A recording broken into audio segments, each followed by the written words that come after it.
Bonsoir, merci de nous rejoindre pour le 7-8 sur TV Fil 78. Durant une heure, nous allons faire le tour de l'actualité locale comme chaque soir en direct de 18 à 19 h du lundi au jeudi. Le tour de l'actualité avec nos invités, bien sûr, à commencer par Olivier Lebrun. Bonsoir. Bonsoir. Bienvenue sur ce plateau, conseiller général UMP des Yvelines, également maire de Viroflay. Vous avez présenté cet après-midi le plan de protection de l'enfance du département. C'était à Versailles et nous allons le détailler dans quelques minutes. Je recevrai aussi ce soir la chef de chœur de l'ensemble vocal de Saint-Quentin en Yvelines qui s'apprête à rendre hommage à André Chédid dans le cadre du Printemps des Poètes. Et puis au cours de la chronique économie, en seconde partie d'émission, nous aurons également deux invités pour nous accompagner. Claire, bonsoir. Bonsoir. La 3e édition de la Semaine de l'Industrie se déroule jusqu'au 24 mars. Son objectif est de renforcer l'attractivité du secteur de l'industrie et de ses métiers. Nous ferons le point sur cette semaine avec les temps forts et nous recevrons à ce sujet une ingénieure du secteur, chef de projet à Renault. Jusqu'au 23 mars, c'est aussi la semaine Créer son entreprise, un événement organisé par la BGE, un réseau d'appui aux entrepreneurs. Nous recevrons le directeur de la BGE Yvelines, Michel Zella.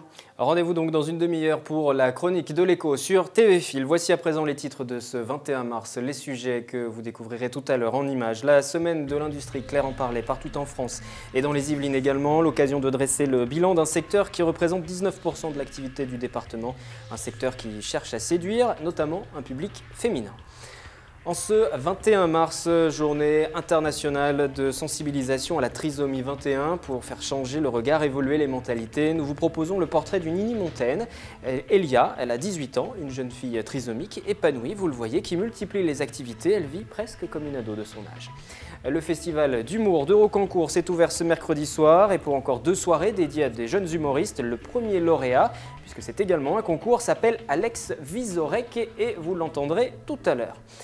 La mobilisation contre le mariage pour tous qui se poursuit. Philippe Briot, conseiller général UMP, maire du Chesnay, l'un des principaux leaders de la contestation, sera présent dimanche lors de la mobilisation du défilé parisien et ce, malgré les interdictions de défiler sur les Champs-Élysées. Philippe Briot, je le rappelle, est à l'initiative de cette pétition pour demander la saisine du CESE, le Conseil économique et social. Saisine rejetée malgré quelques 700 000 signatures. On l'écoute, c'était aujourd'hui.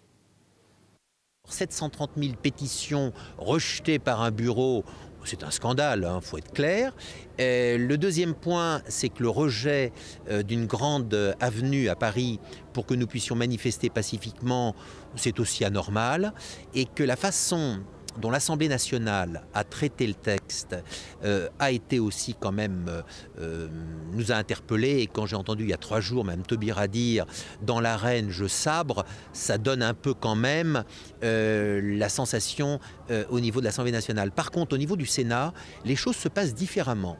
Je pense donc qu'on va se tourner beaucoup vers le Sénat pour voir si ces sages peuvent trouver justement le moyen de pouvoir réunir les Français, de les unir dans une alliance en faveur d'un mariage intelligent.